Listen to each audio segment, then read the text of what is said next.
வணக்கம். தமிழ் கேஎஸ்ஆர் சேனலில் இன்றைய பதிவு.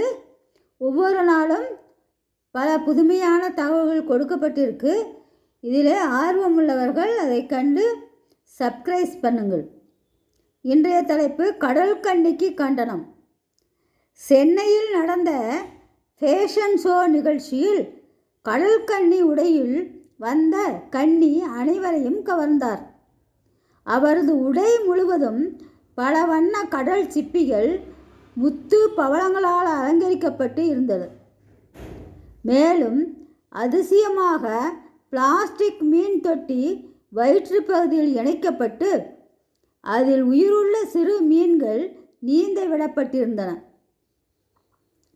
இதனால் விழாவில் பங்கேற்ற அனைவரின் பார்வை முழுவதையும் தன் பக்கம் ஈர்த்துவிட்ட கடற்கன்னி உயிருள்ள மீன்களை உழவ விட்டதற்காக சர்ச்சையில் சிக்கினார். அதாவது பல்வேறு சர்ச்சை அப்படின்னு சொன்னால் ஒவ்வொருவரும் ஒவ்வொரு கருத்துக்களை தெரிவிக்கின்ற பகுதி.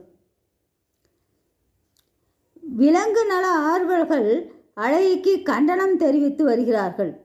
இதற்கிடையே இணையத்தில் வெளியான இந்த வீடியோ வைரலாகி 80 லட்சம் பார்வையாளர்களை பெற்றுள்ளது. 1 லட்சம் பேர் பாராட்டு மற்றும் எதிர்கருத்துக்களை பதிவிட்டுள்ளனர். அழகு போட்டிக்காக செய்யப்பட்ட ஒரு நிமிடம். அதில் இந்த சிறப்பாக செய்யப்பட்டிருக்கின்ற ஒரு புதுமையான உடை அலங்காரம். இந்த பகுதியை பாருங்கள். நன்றி, வணக்கம், வாழ்க வளமுடன்.